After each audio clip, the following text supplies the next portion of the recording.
Hi, Josh. How you doing, Bob? Good. How are you doing? Pretty good. It's a little bit warmer here than where you are. Probably so. You're in sunny California. I'm in sunny California, sunny Northern California, and it's actually gone to unseasonably warm. And I don't mean that as a segue into our topic, but it does set you up. It does set me up to segue into global warming. First, I should say for any podcast listeners that you are Josh Cohen, the editor or co-editor of the distinguished journal, the Boston Review, as well as being a high-powered academic at Stanford. Isn't that the way you describe yourself? I'm an academic at Stanford. Yes, I'm in political science, philosophy, and law at Stanford. I also run a program here on global justice. Just moved here from MIT in the fall. Yes, as I said, a high-powered academic at Stanford. I appreciate the praise. That's what it says on your business card, as I recall. If I had one, that's what it would say. Okay, so you have this big global warming cluster of pieces in this issue of Boston Review. That's right. It's a little bit of an unusual cluster for us. We often, as you know, Bob, we often do clusters. We have a front section of the magazine that we call New Democracy Forum. And the standard format for a New Democracy Forum is that we'll have a lead article on an important current topic, and then we'll have a bunch of people who take a shot at the argument or the policy recommendations in the lead article, and then we give the author or authors of the lead article a chance to reply to the criticisms. It's a kind of model of how we think serious discussion about important issues should be conducted. This time we did something a little bit different. We have a lead article on global warming which lays out the science. We asked a very distinguished climate scientist from MIT, Carrie Emanuel from the Department of Earth, Atmospheric and Planetary Sciences, to explain to people why most people in his business think that there is a problem about global warming, a problem that has been brought about, at least in part, by human beings. And then instead of having people argue about whether he's right or wrong, we asked a bunch of people, more policy people who work on environmental policy, both nationally and globally. We asked them to say what they think ought to be done about to address the problem of global warming. And there were two purposes in that format. The first is that we, in our judgment, think that the scientific debate is really pretty well settled. Carrie Emanuel himself was kind of a skeptic for a long time on human-induced climate change. He's come around. When did he change his mind? When did he change his mind? I'm not sure. He does certainly well into the 90s before he changed his mind.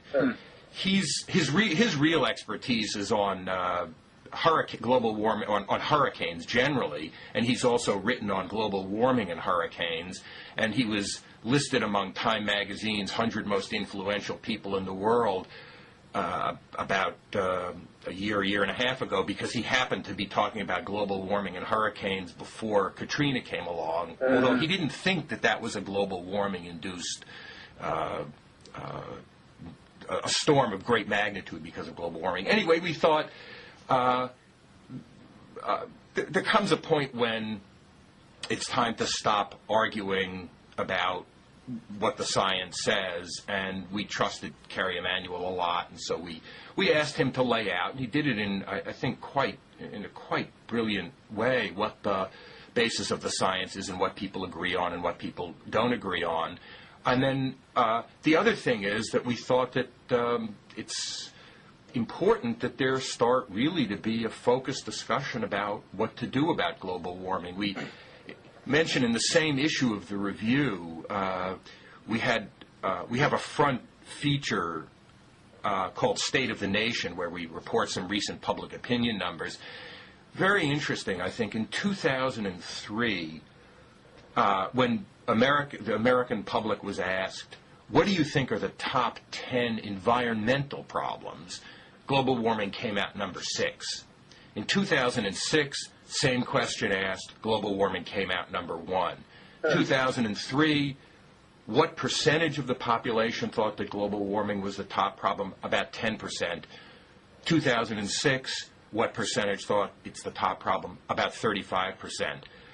So I think there's been a real shift in public opinion, and it's a tough issue to have a policy discussion about, but it's as good a time to start as any. Yeah, it's funny. We've been talking about this a little on Blogging Heads TV. I've had kind of a running argument with my weekly counterpart, Mickey Kaus, because he was very favorably impressed by a column in the Washington Post that recommended that we more or less give up on formal international solutions. And the argument of the columnist was that the logic behind a carbon tax is sufficiently compelling at a national level. That is, as you know, taxes go, it's got a lot to be said for it, that we should just do one, and then maybe other nations will fall in line. I'm not an expert on this, but my argument was, look, this is a classic collective action problem. That is to say, it's subject to the free rider problem. In other words, even people who don't contribute to the solution benefit from the solution. So it's not easy to get nations to step out front and do things that are really geared to solving the problem to the extent that they entail any sacrifice at all.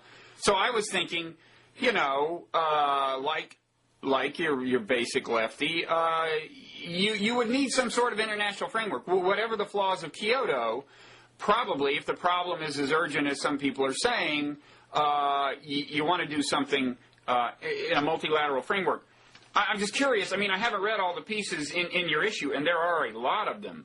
How much diversity is there on that question? I mean, are there? I guess there is probably. I would guess that there's a lot of diversity, but you tell me.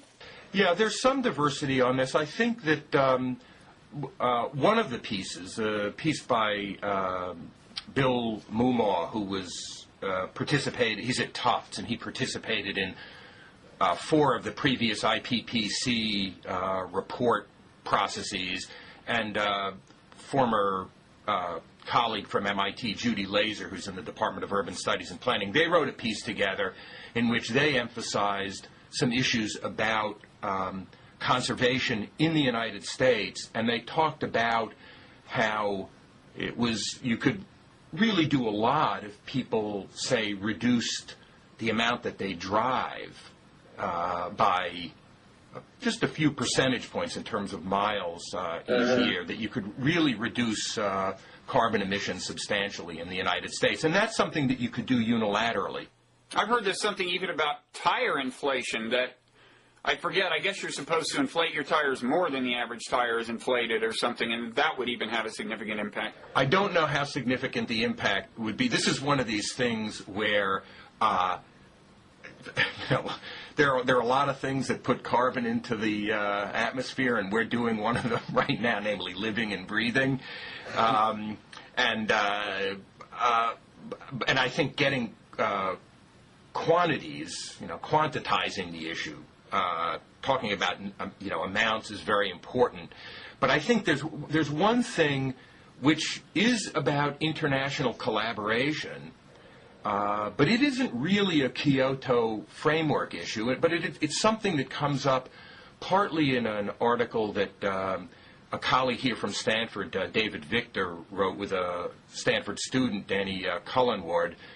It also comes up in a piece that's in the issue by some people from the World Resources Institute, and it's suggested as well by Nick Stern, who's the former chief economist of the World Bank and now the guy who wrote the British Treasury Department report on economic effects of global warming, a pretty frightening report. And each one of them talk about ways of getting international cooperation and collaboration without necessarily doing it through the framework of a formal accord. And there's one particular issue that David Victor emphasizes here and in other things he's written, which is a huge part of the problem about global warming as we look out over the next 20 to 30 years is the consequences of lots and lots of burning of coal in India and China. China's building a new power plant every week. This isn't a centrally controlled process. This isn't the government in Beijing saying, "Oh, let's build one here this week." This is a much more decentralized place than I think most of us appreciate. If you don't do something about coal burning in India and China, it's really going to be pretty hard to do something on the global warming issue. Now, the problem with doing something about it is that it isn't just a matter of making existing coal-burning plants more efficient. It really is a matter of getting better technologies for putting you take the carbon out of the ground and the coal, you burn it up, and you got to stick it back in the ground. This is what's called carbon sequestration. And one of the issues there is that the technologies don't really exist yet to do this in a safe way and at the scale that's required. I know nothing about this. I'm repeating. Well, you're doing a pretty good job of faking it. Listen, that's why I get the big bucks. Yeah, well, that explains your lavish lifestyle. Exactly. That explains why you're such a big contributor to the global warming problem yourself with your lifestyle. Exactly. Right. The Logaria is a major source of carbon emissions. So I'm continuing to make the story up. But I think this is more or less accurate anyway. I'm taking it from people who know and doing the best I can with it. The international collaboration issue here is that you could develop the technology that would really help in China and India, and thereby help all of us on the global warming side outside of China and India. There's no reason why they have to pay the full costs or subsidize all the research and development efforts. In fact, it might better be done in the United States or in England or Italy, France, Germany. And there's two reasons for doing that. One is we're a big source of why there's a problem already. We, meaning the United States and the industrialized West, are big sources of why there's a problem already. And secondly, that we really... And I should say, and a complaint you hear from China when we ask everyone to sacrifice equally, which actually we didn't ask in Kyoto, but when that is asked of the Chinese, is they say, wait a second, you got to have your industrial revolution without worrying about this, and now this is our phase of rapid development, and, and we deserve the same kind of treatment. So that is this kind of solution would be relevant to the political problem you face in convincing developing nations that even though we developed our economy initially heedless, just without regard for this problem, that they should do their part. That's right, and it's a way of helping them to do their part, sharing the burden. And as I say, this is a kind of thing that doesn't require, in the first instance, any kind of international agreement to pursue it. There's another piece in the issue written by Olesen and Sinha, who Sinha now works at the World Bank, and Kirsten Olesen is at Stanford getting a PhD. She did work at the World Bank. And this is about the carbon finance mechanism that did come out of Kyoto. And this is the deal where you get to help reduce carbon emissions. You find a project, say a project in China, you contribute to the reduction of carbon emissions in that project, and thereby that counts towards your meeting a target. It's a kind of tradable emissions issue, and and the World Bank is involved in this business because the World Bank is apparently the biggest broker of carbon finance deals now in the world. And these are pretty complicated deals. There was a pretty depressing article about them in the Times. I think it was about a month ago. It's complicated what meets the criteria, et cetera. But that is unlike the David Victor story and the World Resources Institute story about getting new technologies in play that will help to deal with the coal issue for big industrializers, namely India and China in particular, the Sinha-Olesen piece is on an international accord, namely the Kyoto Accord, and how that's being implemented. And they're reasonably optimistic that that this is a pretty good way to deal with the issue. What I'm impressed by is that there's a huge amount of uncertainty, that it is an absolutely gigantic problem. Probably no, as far as I can tell, there's no problem in the history of humanity that has the same kind of potentially devastating consequences and that requires the same amount of global coordination to address the problem. So I don't think there's a lot of evidence looking back over the course of the history of the species that we're going to be able to handle this, and that's a kind of worrisome problem. There's a further problem, which is the time lag between doing something about it and the solution actually taking effect. Right, so you have to get people to worry about kind of generations hence to really get motivated, to worry about their kids and their grandkids. That's right, and to worry about other people's kids and grandkids, and it's hard enough to worry about. Well, it's easy to worry about your own. It's hard to do anything to help them. It is, but for that reason, I am personally amazed that Kyoto, whatever its flaws, happened in the first place, right? That's right. People don't realize how unprecedented any large-scale global undertaking of this sort was. There was the successful whatever, the ozone thing, right. The Montreal Protocol right. some time ago, right. which was a much simpler thing. It's just, restricting aerosols. But it was an impressive international accomplishment. But in general, the world has just never faced this challenge. So when people say, oh, well, Kyoto doesn't seem to have worked, it's hopeless. I mean, my view is, look, it was our first attempt, and it amazes me that we got as far as we did. Yeah, I think I agree with you about that. I think it was a kind of an extraordinary achievement for all its flaws.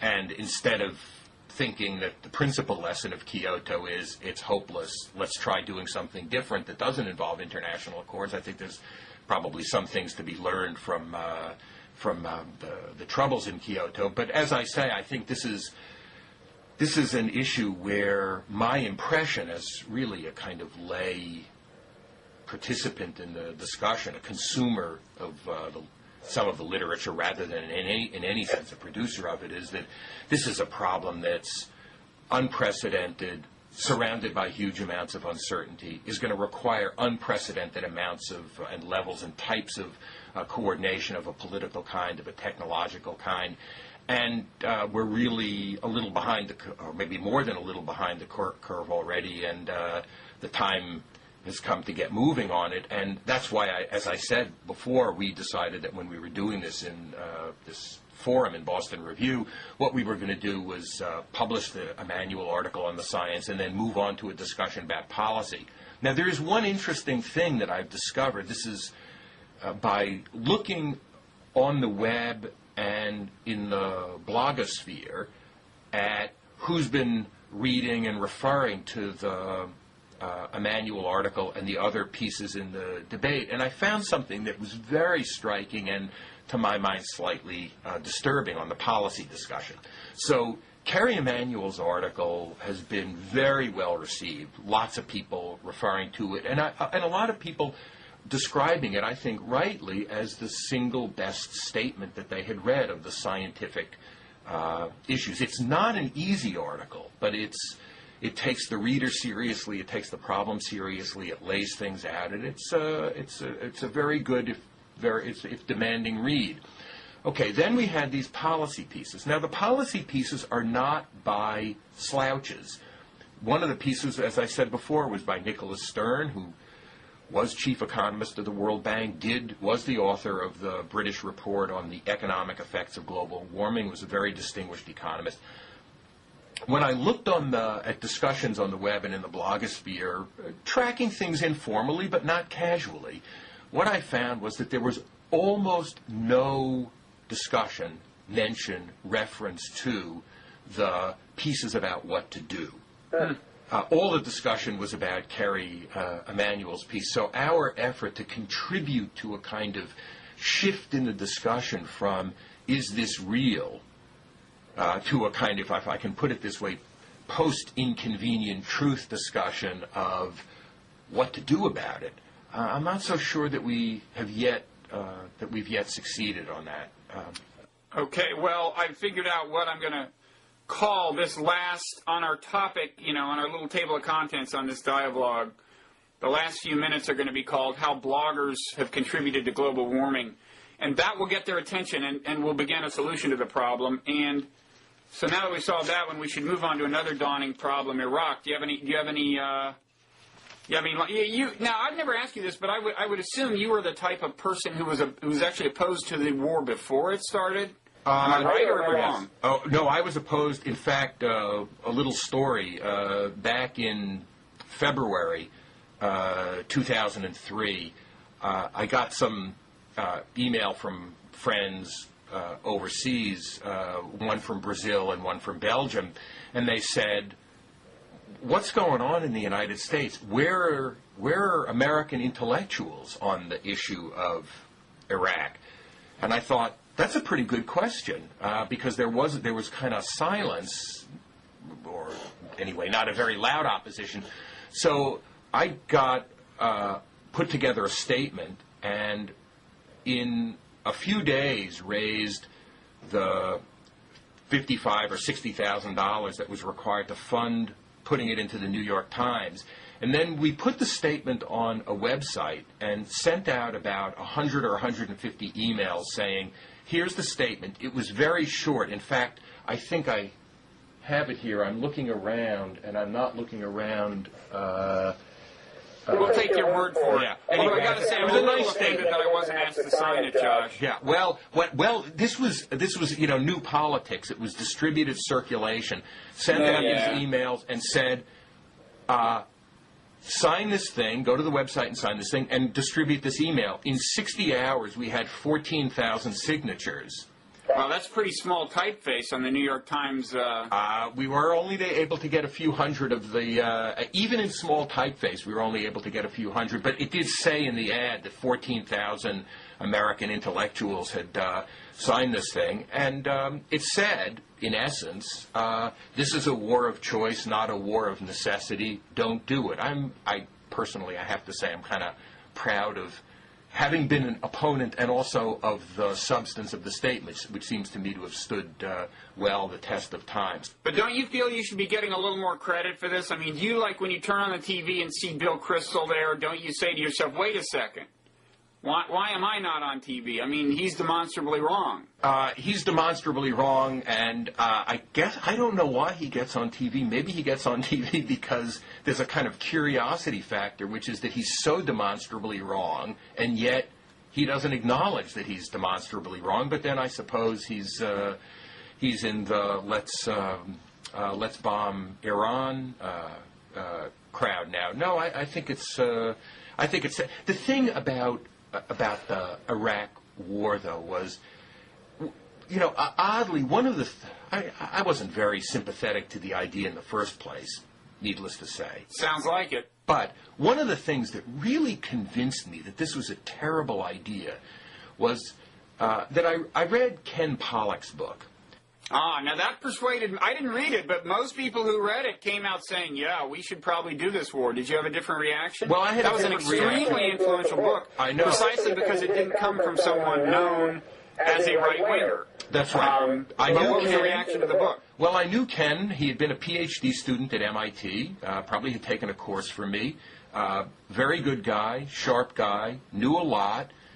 The book was very well argued and very interesting. And the difference, this is going to sound almost absurdly self-serving, but Go ahead. Let it fly. The difference between my reading of the book and a lot of people who read the book and were persuaded that we should go and do it was that I read the whole book right through to the end. And there was a very interesting What was the part the rest of the world missed? Well, very interesting. There were a set of conditions that Ken said needed to be in place before the war should happen. And there were 6 of them, as I remember. And the one that really sticks in my mind, and it's kind of ridiculous, was he said, before you do this, among the things that you should do is get peace between the Israelis and the Palestinians. Don't do that. Would be nice just in its own right. It would be nice in its own right, but he said it wasn't just that it would be nice to do one of these things, 6 things. There were a whole bunch of them, and included on the list, all of which should have been done, was to achieve peace between the Israelis and the Palestinians. And I thought, okay, this is a very good, Ken Pollack, thoughtful guy, studied the situation, worked on the area, worked on Iraq policy in Washington for a long time. He thinks, and he's a kind of pro-war-ish kind of guy, and he thinks you shouldn't do this until, among other things, you've got peace between Israel and Palestine. So now we really know that it's a bad idea. Unfortunately, I know from personal experience, having seen Ken talk after the book came out and in the run-up to the war, Ken himself overlooked that part of the book. As he was going around giving... I was going to ask you why he was supporting the war on the eve of the war, and I guess it's a little bit of a mystery to you. Well, it was very much of a mystery to me, and the only person who I know really blew the whistle on him about this, and Ken admitted, or acknowledged, I should say, that there was some problem here, was our mutual friend Bill Galston, who was also opposed to the war. Bill Galston, unlike a lot of people who were in favor of the war, did actually serve in the military. So I was opposed to the war going in, and the reason, apart from Ken Pollack's argument, the reason that I was opposed to the war going in was I just went and read some stuff and listened to people who knew something about the area.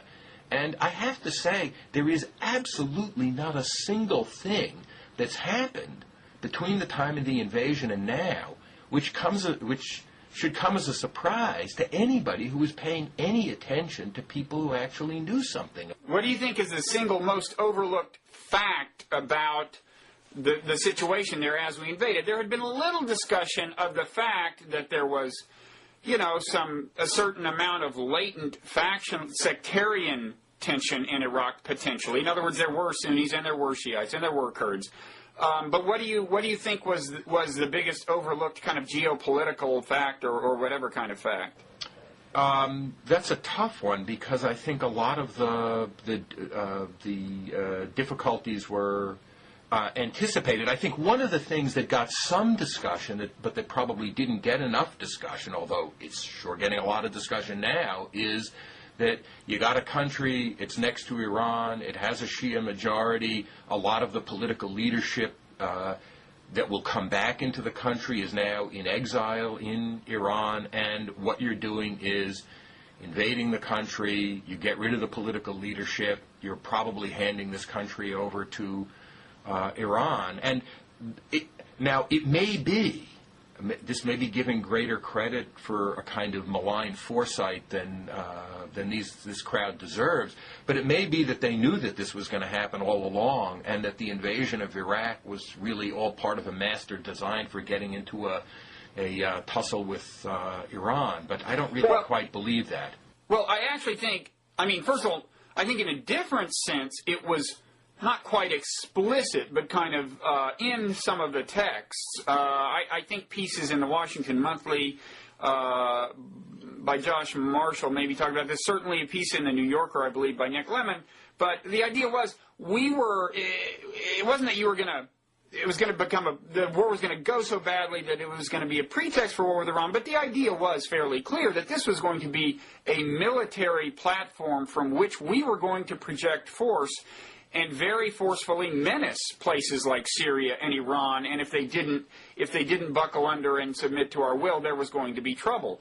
Which, of course, gets to the whole set of internal paradoxes in the plan. On the one hand, we were going to use this as a military base for our own purposes. On the other hand, we were going to make Iraq a democracy, and the assumption was that our geopolitical military strategy was just going to be fine with the voters in Iraq. I mean, let's assume the thing had worked and you had a democracy. There was this assumption that they were going to embrace everything about our foreign policy.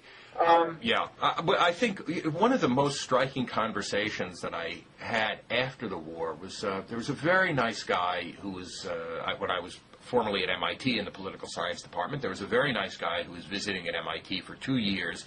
He was kind of on leave from CIA, where he had been for a very long time.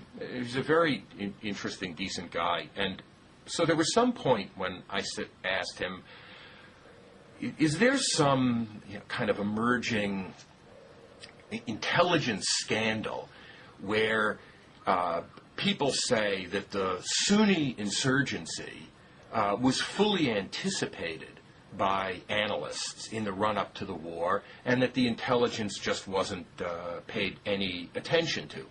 And he said, this is somebody who's been at CIA for more than 30 years, a sophisticated person, smart, had been around the block. And he said, no, actually, he and most of the other people around CIA really believed that the American forces would be greeted with garlands. I find it almost unbelievable. Well, there was a little greeting of them with garlands, but it was pretty tentative, and in the morning it was. By the afternoon it was. Yeah. Well, yeah, and but I think one reason it was tentative is because even the Iraqi citizens who would have loved to be more enthusiastic in embracing us, and there were no few of them, I mean, certainly a lot of Shiites, they understood that the war actually was not over. Right. They knew enough about the Baathists to know that there probably had been some planning for this eventuality. And there had been. They had laid the infrastructure for an insurgency.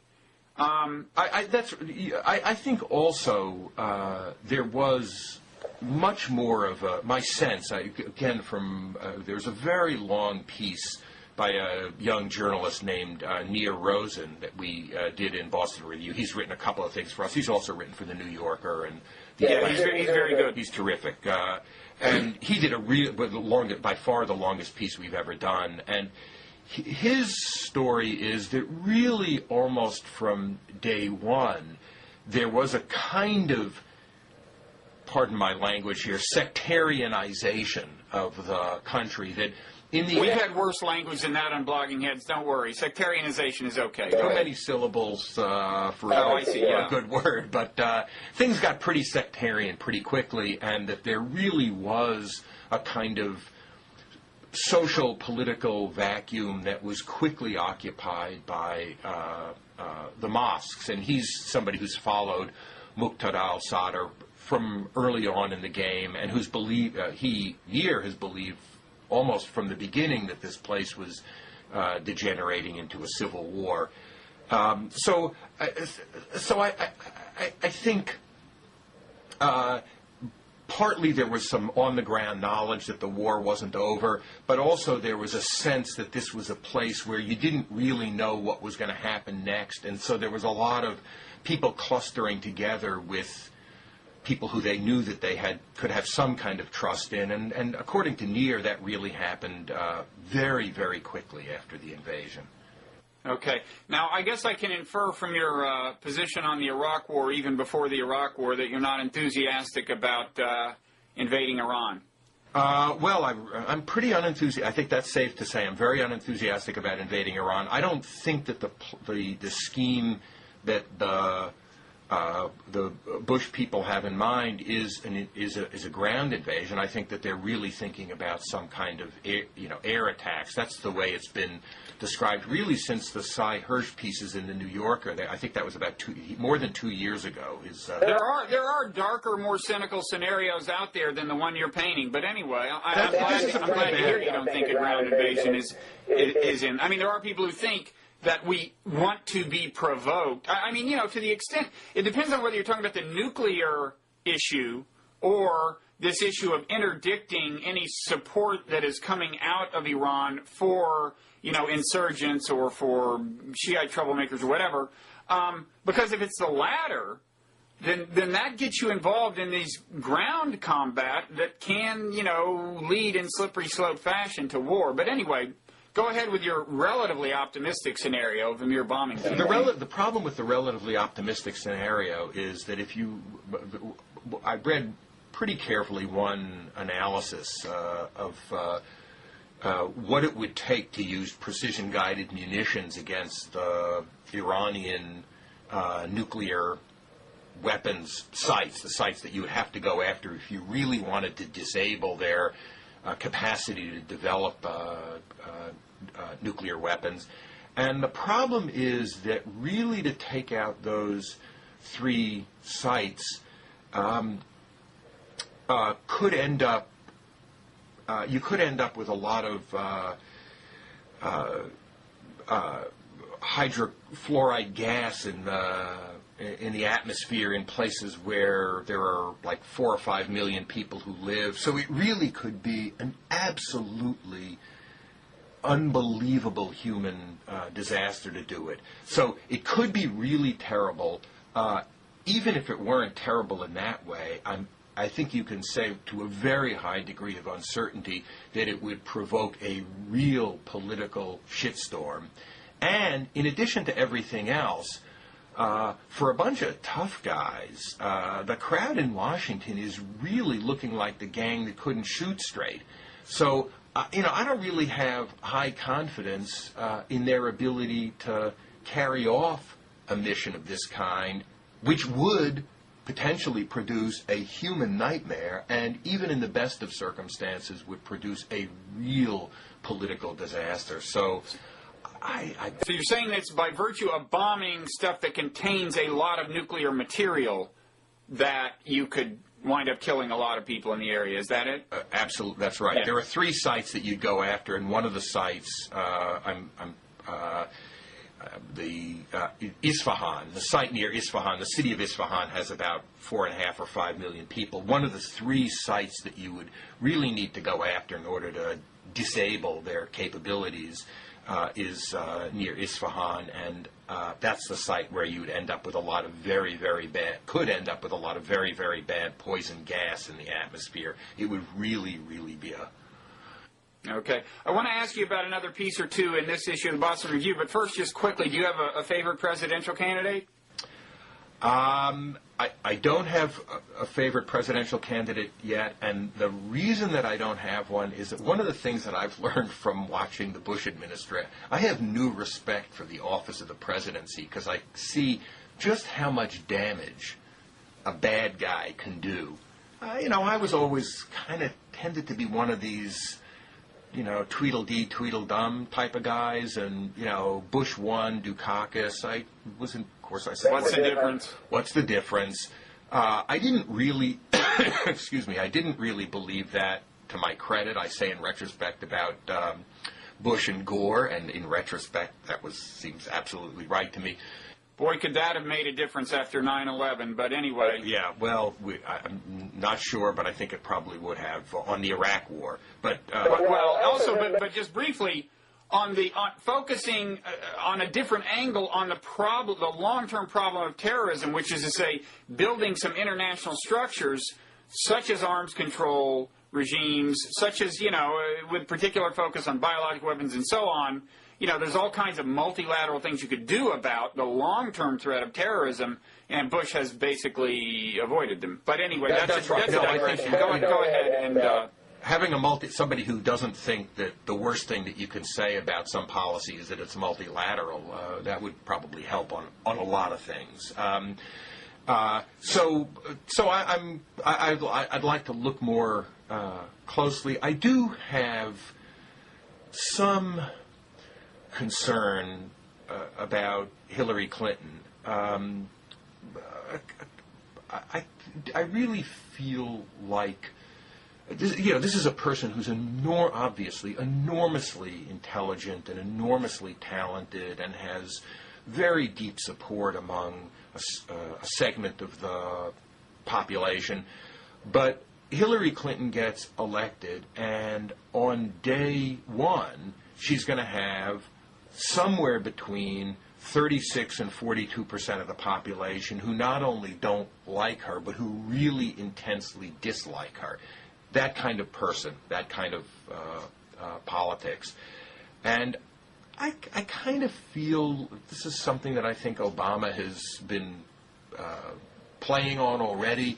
I think people are, at least I hope they are, I know I am, a little bit tired of the Bush, Clinton, the politics, the political tone of the Bush-Clinton years. And what I think you can be sure of, the one thing you can be sure of if Hillary Clinton is elected is that that will continue. And that I find a pretty disturbing prospect by itself.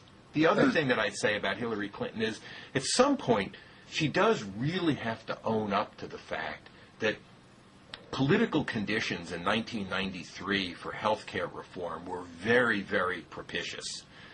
And they screwed it up, and she was the person put in charge of it. And she's got to, never mind whether she apologizes for her vote for the Iraq War in 2002, at some point she's got to take some hit for the fact that she helped really to screw up what was probably the best opportunity for health care reform in the previous 20 I've heard a defense of her in that regard to the effect that she actually didn't have as much power as it may have seemed from the outside, but I really don't know the details of that defense. Do you think Al Gore as a candidate, who was also, of course, associated with the Clinton administration, would also be a divisive president?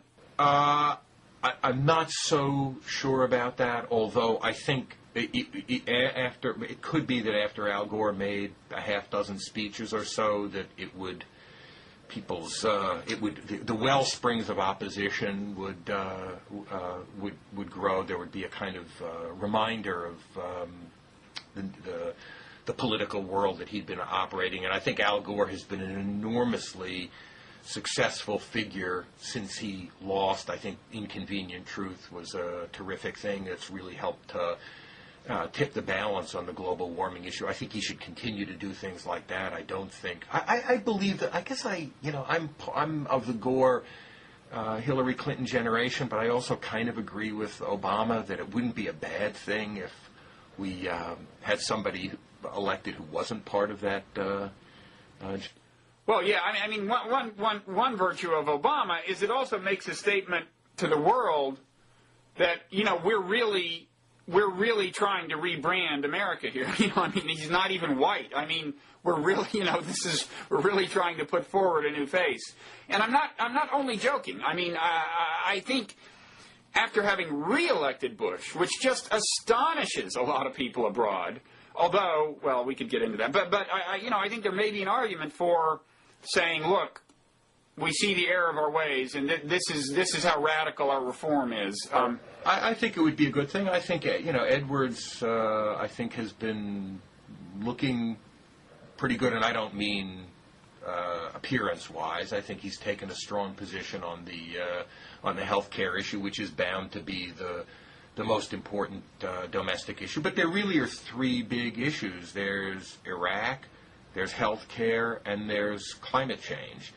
And I'd like to hear a little bit more from all of these people on the climate change issue, which in the fullness of time, I think, is going to be the transcendently important issue. And I would like to hear a little bit more from them about what they've got in mind in Iraq. Okay. Go ahead. Yeah. Do you have time for a little bit of back of the book talk? Talk about this H.G. Wells piece in in the Boston Review? Terrific piece by Vivian Gornick on H.G. Wells. And we should say for our younger or less thoroughly read viewers, you haven't heard a lot about him lately, but if you've seen the movie War of the Worlds, he is not the Wells who put that on as a radio play and scared Americans to death. That's Orson, but he wrote War of the Worlds. He also wrote The Time Machine. He was a science fiction writer. He was also one of the first populars of one worldism, I would say. He envisioned a coming world government, and he was a socialist. He envisioned a very left-wing version of world government. But so anyway, that's the background on H.G. Wells. Now go ahead. Sort of left-wing Fabian and very strong, as you say, on world government. Vivian Gornick's piece, it's really a magnificent, wise, interesting piece on Wells. She describes the experience of reading Wells's autobiography, which she it's a kind of ritual each year to read Wells's autobiography, and why she finds it so moving. And the thing that's interesting that she emphasizes is that along with his one-world socialist views, his writing, his science fiction writing, Wells had a long-term marriage and then a whole series of relationships with other women, relationships that didn't disrupt his marriage. And yet, and we might as well be clear, we're definitely sexual. Okay, go ahead. In other words, relationships is a euphemism. Euphemism, that's right. I feel like I'm Bill Clinton here. These were not just relations; these were sexual relationships that he had with a pretty wide range of other, very accomplished women. And the story of this piece is that, in a certain way, he kind of met his match. He met a woman. I don't recall how old he was at the time, but let's say he was in his 50s. A woman who was then 27, who was Maxim Gorky's personal assistant. So she was a Russian woman. And he developed a kind of deep interest in her and genuine affection and enthusiasm for her. And she liked Wells a lot. And wanted to maintain a relationship, sexual and otherwise, with Wells, but she didn't want to have a kind of monogamous relationship with Wells. She wanted to have other relationships. And he actually proposed to her. He wanted to marry her. He wanted to marry her, and then she shocked him by turning him down. She didn't want to marry him, and what Vivian Gornick describes was the way that her independence, he loved her, but she was and at the same time she was an independent person, and how this was a kind of transforming experience for him to realize that he could have this kind of attachment to somebody who was genuinely another full-fledged, vivid person, and that a lot of his political outlook and his kind of rational reorganization of society outlook was in a way premised on a kind of incapacity to appreciate the full reality and independence of other people, maybe other women in particular.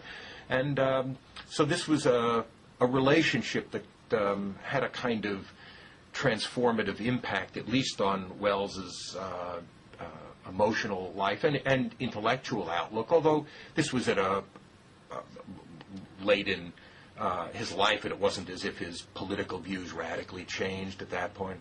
Well, yeah, and that's kind of the reason that the piece didn't really convince me that I should think of him as sympathetic a character as she clearly thinks of him as, right? Because it's like finally, at the end of his life, he had spent his life in this very convenient mode where he had this ideology that justified his having sex with as many women as possible, basically. He convinced his second wife, who had initially been his student, that her role in life was to, file his papers and be nice to his mistresses. And and God knows how many of those mistresses, certainly not all of them, but probably some, were jealous of other mistresses. How much it hurt his wife? How many of the mistresses actually wanted to marry him and couldn't? Who knows? And then the idea is, at the end of his life, he finally finds himself in a psychologically vulnerable position, and suddenly he gets deeper insight into the human condition. That's nice. Better late than never. Better late than never. But it doesn't, doesn't convince me that he was a person with tremendous moral imagination during the first 99.6% of his life. It took him a little long to learn it, but there are many. I guess what made him seem sort of decent and admirable, if belatedly so, was that he didn't use this as an occasion to lash out at her or to be abusive to somebody else. You had the feeling from Vivian Gornick's description of it that he had, well, as you put it, he had learned something about the human condition. He didn't go in for a kind of, self-hatred or hatred of anybody else. He just realized, pretty basic truth that there are other people who are as fully real and vivid as himself. Unfortunately, as you say, it shouldn't have taken him so long.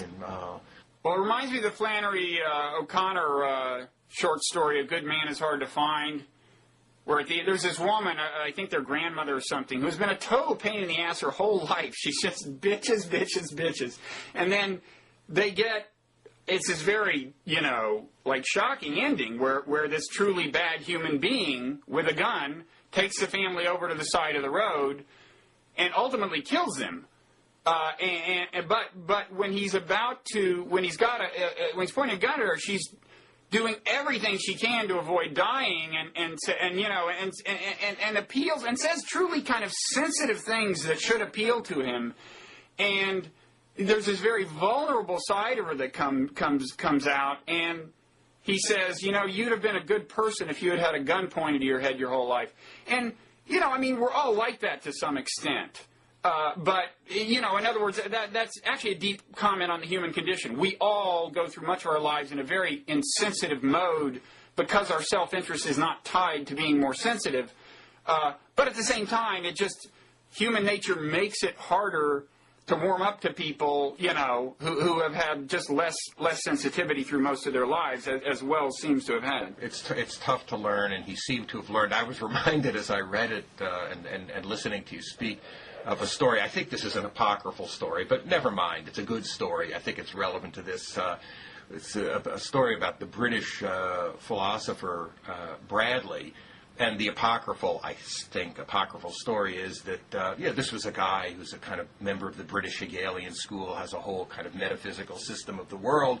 And the story is that cats didn't fit into his metaphysics. Now, there are two things that you could do if cats don't fit into your metaphysics. One is that you can change your metaphysics. The other is that you could do what Bradley did, which was to go around shooting cats. So Wells didn't go around shooting cats, so to speak. Yeah. So he could have been worse, you're telling us. Exactly. Of course, that's always true. Everything could always have been worse. No, but I would say a lot of consideration for the feelings of other people didn't conveniently fit into his somewhat hedonistic lifestyle, and right. Well, and so he didn't. That's right. I think there is an interesting question for us about kind of over-intellectual political types about whether there's something about the kind of political outlook that he had, a kind of an excessively rationalist political outlook, I suppose you could describe it that way, that maybe was of a piece with his difficulty taking seriously the full reality of other human beings who are as complicated as he is. It's kind of ironic. I mean, you're right. There's something about his one-worldism that's very different from the kind of one-worldism I have sympathy for. And there's two pieces of evidence for this. One is kind of what we're talking about. I mean, as I see the dynamic playing out, as you know, I think our own self-interest is forcing us to take into account the welfare of people around the world. I mean, right now, for example, Americans look at Africa and say, well, AIDS is a threat, plus collapsed states are a threat, they're havens for terrorists. Poverty is a threat. All these things are suddenly threats to America's national security. They're kind of forcing us to pay attention to people over there, so they're enlightening us morally, somewhat in the way he was finally enlightened toward the end of his life, and they're forcing us in some case to build, international structures that deal with these problems, whether they're governmental or non-governmental, so that, however that fits into H.G. Wells. There's another irony I've always thought, which is that War of the Worlds, I've only seen the movie. I haven't read his version, but if it's true to his version, what you don't see in War of the Worlds is what you do see in the science fiction movie The Day the Earth Stood Still, which is a recognition that maybe what the world needs to come together is some huge external threat. So in The Day the Earth Stood Still, it's clear that the presence of these is somehow, I forget the details, but these invaders, or this ominous force from outer space might force Actually, in this case, it's ominous people, I think, who realize is what they should do to the world. That is to say, force its political units to come together. There's also an outer limits on the same theme. But in War of the Worlds, you don't. If the movie's true to the book, you don't get the kind of international, coming together in response to this external threat, which I think a one-worlder would have focused on. Yeah, I mean, he was a real world state guy, kind of rational governance of the world through something analogous to the kind of governance that you have within nation states, and that is different from thinking that people can have a more vivid appreciation of the reality of other people and other circumstances than their own, and be more willing to engage in cooperative ventures with them, and to come back to the issue that we started on, the global warming issue. I hope you're right that large threats can provoke cooperation. If that's not true, then we're really in for some very, very bad times. But also, again, reiterating something that you said earlier, which I think is very important, which is that this is a threat of a particular kind where by the time you realize that the threat is really upon you, it may be too late to do very much about it. So I think this is really going to be a test of not just capacities for cooperation among people within a generation and across national boundaries, but also a capacity to have what's certainly difficult to have, which is a kind of vivid appreciation of the importance of people who haven't even been born yet, and a sense of an obligation to maintain the world that was handed down to us in a shape that makes it livable for them. I don't know if it'll be a test. I hope we pass it. Yeah, I do think it's going to be as much a policy test, as much a moral test as a policy test. I think they're very much intertwined in terms of what the enlightened policy is from our own point of view and from the world's point of view. I mean, as far as the nations coming together in response to a perceived threat, the problem, people are designed to come together in response to a perceived threat. The problem is that the way natural selection designed us is to pay special attention to threats that come in the form of human beings. And global warming is not that. It's a lot easier to get us scared about terrorists, and that has its uses too, if it gets us to do something about the proliferation of weapons and do various other things. But there's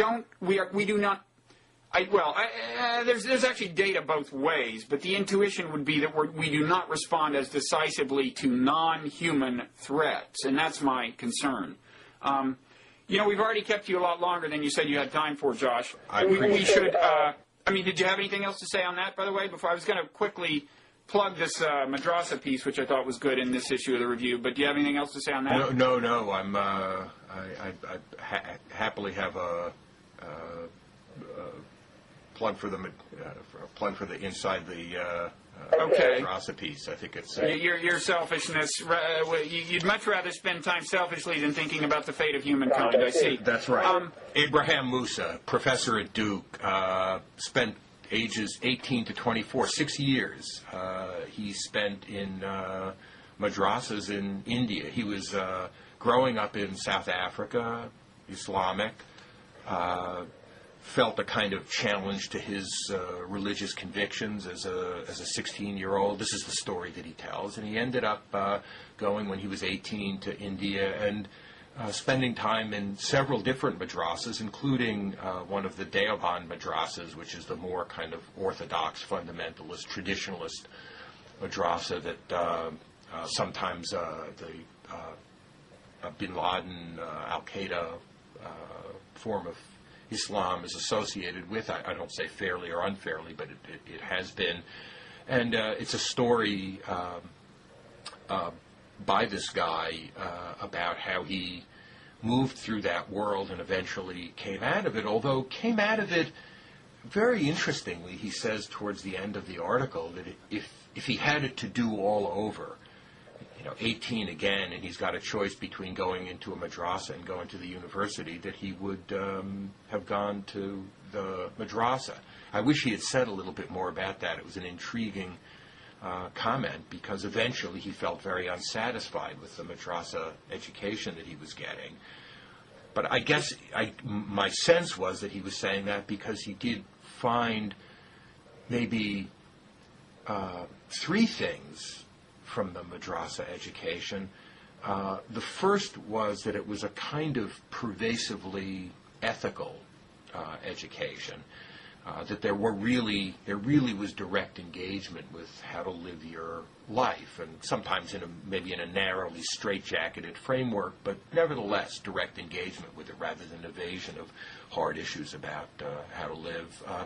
Secondly, this was obviously a guy who likes, Abraham Musa is a guy who likes reading and likes books, and this was a very text-based, text-focused education, and he was pleased with that. And then the third thing was that it did give him a kind of grounding in a tradition and a way of life and a form of thought, that even when he transcended it, he had something, a sense of what it's like to be a member of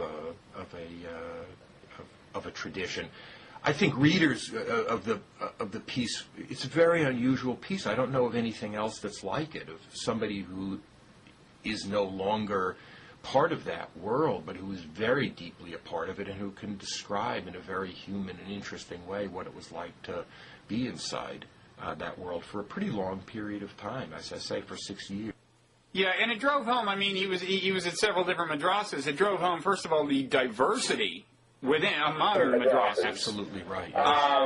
Of course, he was in Indian madrasas, and Islam in India is by and large less radical than it is in some other places. So it wasn't a totally representative sample, but it was interesting how much diversity there was among these madrasas. The other thing that I thought was interesting is at the very beginning he kind of says that what drove him toward a traditional interpretation of Islam, that is to say, what drove him, put him on the path that led him to go to the madrasas, was questioning of his faith by Westerners. He read scholars like Montgomery Watt, scholars of Islam, who were saying that Muhammad's. I mean, not that Montgomery Watt does this in some kind of provocative.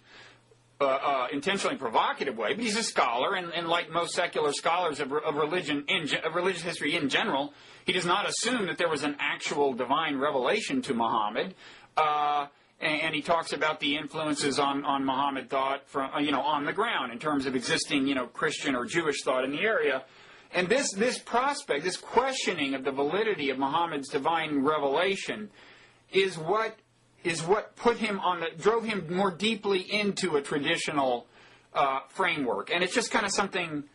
I don't know what exactly to make of it, but it's an interesting dynamic as we try to figure out what helps and what doesn't help.